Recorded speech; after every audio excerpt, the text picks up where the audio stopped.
Halo semua, jumpa lagi bersama Spoiler Film. Film yang dibahas kali ini berjudul Keys to the Heart, dirilis pada tahun 2018. Film ini mengisahkan tentang seorang mantan petinju yang membantu adiknya sebagai penyandang autisme untuk menjadi pianis handal. Sebelum melanjutkan ceritanya, saya sarankan jangan skip videonya, karena banyak kisah menarik yang bisa memotivasi kalian. Oke, tanpa berlama-lama lagi, langsung saja ke alur ceritanya.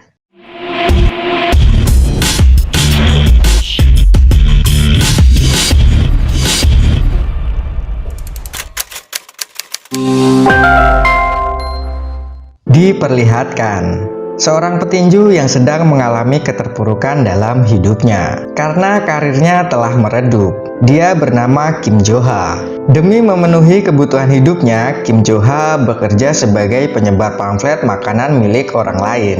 Hidupnya terlihat sangat berantakan. Bahkan dia harus berpindah-pindah tempat untuk mencari tempat istirahat. Di suatu hari, Kim Jo-ha bersama temannya pergi ke sebuah warung makan. Ketika seorang pelayan sedang membersihkan mejanya, Jo-ha terlihat kaget setelah melihatnya. Ternyata pelayan itu adalah ibunya yang sudah 10 tahun tidak pernah bertemu. Jo-ha langsung lekas pergi meninggalkan warung itu. Ibunya pun segera mengejarnya. Ibunya nampak senang melihat Jo-ha. Namun hal itu terbalik dengan Jo-ha. Dia masih merasakan kekecewaan yang begitu besar karena ibunya pernah meninggalkan dia. Tanpa membalas sepatah kata, ia langsung pergi meninggalkan ibunya. Hujan deras pada saat itu semakin membuat suasana hati Jo-ha terlihat sangat kacau, hingga ia tidak memperdulikan sekitarnya. Saat Jo-ha mau menyeberang, tiba-tiba sebuah mobil menabraknya, hingga ia tidak sadarkan diri. Kemudian Jo-ha dibawa ke rumah sakit. Namun pada saat itu juga kondisi Jo-ha sudah membaik. Ia dibawa ke sebuah rumah yang sangat mewah. Rumah itu milik Han Ga-yeol, seorang wanita yang menabrak Jo-ha pada hari itu. Sebagai bentuk pertanggungjawabannya, Han Ga-yeol memberikan uang kepada Jo-ha. Akan tetapi Jo-ha menolaknya dan pergi meninggalkan rumahnya. Sepanjang hari ibunya memikirkan dan mencari Jo-ha, tapi akhirnya dia berhasil menemukannya. Kemudian ibunya mengajak Jo-ha untuk tinggal bersamanya. Sesampainya di rumah, Jo-ha diperkenalkan dengan adik tirinya yang bernama Jin Tae. Ia menyandang autis level 2. Akan tetapi kepintaran Jin Tae di atas rata-rata. Selain itu, dia juga sangat mahir bermain piano. Saat mengetahui mempunyai seorang kakak, Jin Tae merasa sangat senang. Namun Jo-ha terlihat tidak tertarik. Bahkan dia tidak menganggap Jin Tae sebagai adiknya. Hal itu terlihat pada saat mereka sedang tidur. Tiba-tiba Jin Tae mengigau, yang membuat Jo-ha terganggu dari tidurnya. Sampai Jo-ha memukul Jin Tae dan membuat Jin Tae merasa ketakutan. Keesokan harinya Han Ga-yeol menemui Jo-ha untuk meminta maaf akibat kecelakaan menimpanya pada waktu itu. Dia ingin memberi uang kepada Jo-ha sebagai bentuk pertanggungjawabannya. Setelah Han Ga-yeol mengambil uang kepada ajudannya, tiba-tiba dia terjatuh. Kim Jo-ha kaget melihat kaki kanan Han Ga-yeol yang tampak berbeda dengan manusia pada umumnya. Han Ga-yeol lalu menceritakan kepada Jo-ha mengenai kaki palsu akibat tabrak lari yang dialami Han Ga-yeol, yang mengharuskan kaki kanannya harus diamputasi. Mendengar itu, Jo-ha merasa kagum akan kekuatan Han Ga-yeol dalam menjalani kehidupannya. Beberapa hari kemudian, ibunya meminta Jo-ha untuk mengantarkan dan mengawasi Jin Tae ke tempat dia bermain piano.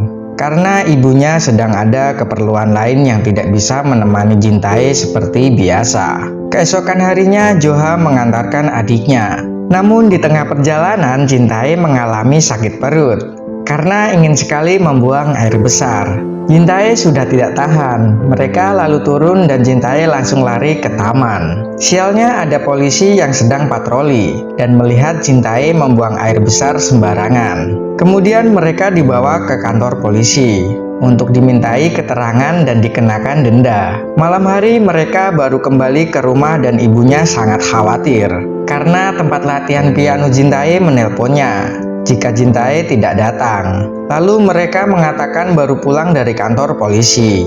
Hal itu membuat ibunya sangat cemas dan menganggap Jo-ha tidak berguna. serta tidak becus dalam mengurus diri sendiri serta menjaga adiknya. Mendengar itu, Joha merasa sangat kesal dan kembali meninggalkan ibunya. Setelah Joha teringat masa kecilnya, di mana dia melihat ibunya sering dipukuli, bahkan mau dibunuh oleh ayahnya. Karena itu, ibunya kabur dari rumah dan meninggalkan Joha. Tak lama kemudian Joha tersadar dan kembali pulang ke rumah.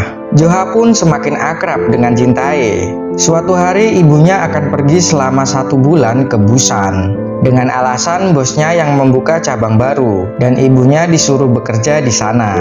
Oleh karena itu, ibunya meminta bantuan Joha untuk mengurus dan mendampingi adiknya untuk mengikuti kompetisi piano. Ibunya mengatakan jika Jin-tae memenangkan lomba tersebut, hadiahnya akan dibagi 2 dengannya. Joha pun menyanggupinya. Lalu ibunya memberikan uang untuk pendaftaran kompetisi, selebihnya untuk kebutuhan hidup mereka. Sebelum ibunya pergi, mereka menghabiskan waktu bersama dengan makan di sebuah restoran dan berfoto bersama. Sepulang dari tempat tersebut, ibunya meminta maaf kepada Joha bahwa ia tidak bisa menjadi ibu yang baik, dan perkataannya yang selalu membuatnya sedih. Ibunya meyakinkan kepada Joha bahwa dia sangat menyayanginya, serta memberitahu bahwa Joha tidak akan pernah mati di dalam hatinya.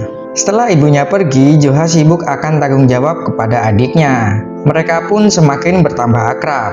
Joha mulai mengajarkan Jin-tae cara mencari uang dan berolahraga untuk menjadi lelaki sejati. Saat mereka sedang menyebar pamflet, mereka berpencar. Tapi tak lama kemudian Jin-tae menghilang dan Joha sangat khawatir. Dia berlari-lari mencarinya. Di suatu tempat Joha melihat kerumunan. Setelah mendekat, ternyata Jin-tae sedang memainkan piano yang sudah ada di tempat itu. Joha pun kaget melihat dan mendengar piano yang dimainkan oleh Jin-tae sangatlah hebat.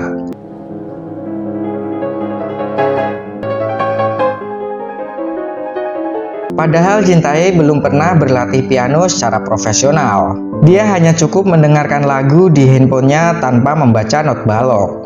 Pada malam harinya, tanpa disengaja Joha melihat handphone Jin-tae yang sedang memutar video seorang pianis cantik. Ternyata dia adalah Han Gayol dan Jin-tae sangat mengidolakannya. Setelah itu mereka ke rumah Han Gayol. Joha meminta Han Gayol agar menilai permainan adiknya sebelum dikompetisikan. Tetapi Han Gayol menolak. Dia tidak mau bermain piano lagi semenjak kakinya diamputasi. Saat mereka akan pergi, Jin-tae tiba-tiba memainkan piano yang ada di rumah Han Gayol. Mendengar permainan piano Jin-tae, Han Gayol pun sangat kagum dan tertarik untuk melihatnya. Hal itu membuat jiwa musik Han Gayol tergugah kembali setelah bertahun-tahun tidak memainkan pianonya. Hingga akhirnya mereka pun berkolaborasi memainkan pianonya. Dan pada akhirnya waktu kompetisi telah tiba.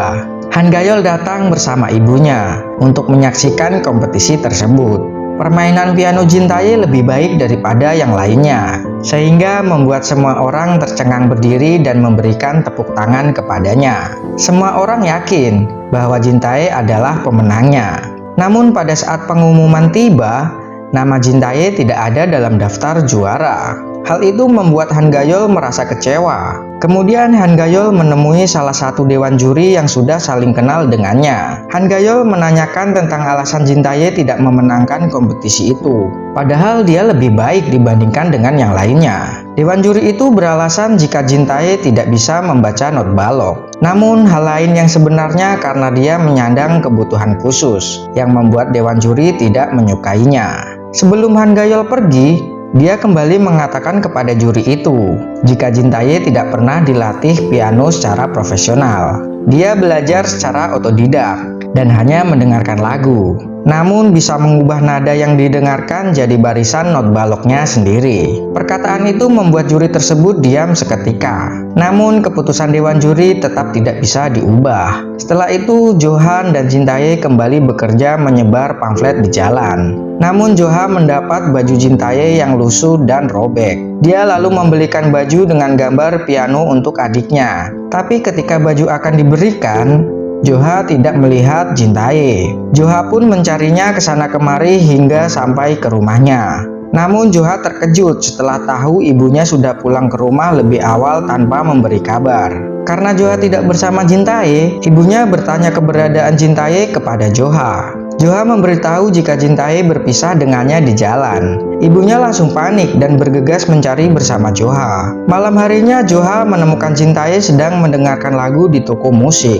Joha sangat marah pada adiknya, sampai dia hampir memukulnya. Untungnya ibunya segera datang menghampiri mereka dan langsung menampar Joha. Saat ibunya sedang memarahi Joha, Joha melihat rambut di balik topi yang dikenakan ibunya. Joha pun mulai curiga. Kemudian dia mencari tahu tentang ibunya. Di tempat ibunya bekerja, ternyata ibunya sudah lama resign dari pekerjaannya, dan pemilik warung tersebut tidak membuka cabang di Busan. Setelah itu dia menemui pemilik kontrakan rumahnya, dan wanita itu memberitahu jika ibunya pergi bukan untuk bekerja, tetapi untuk mendapatkan perawatan karena penyakit yang dideritanya selama ini. Setelah mengetahuinya, Joha pun merasa sangat terpukul. Joha kemudian menemui ayahnya yang berada di penjara. Dia sangat marah pada ayahnya karena telah menyiksa dia dan ibunya dahulu kala. Bahkan dia mengancam akan membalas dendam atas perilaku ayahnya kepada ibunya. Di sisi lain, Han Gayol menemui Jintae yang sedang sendirian di rumahnya. Di lain tempat, ibunya Han Gayol mendatangi juri piano pada kompetisi beberapa waktu lalu.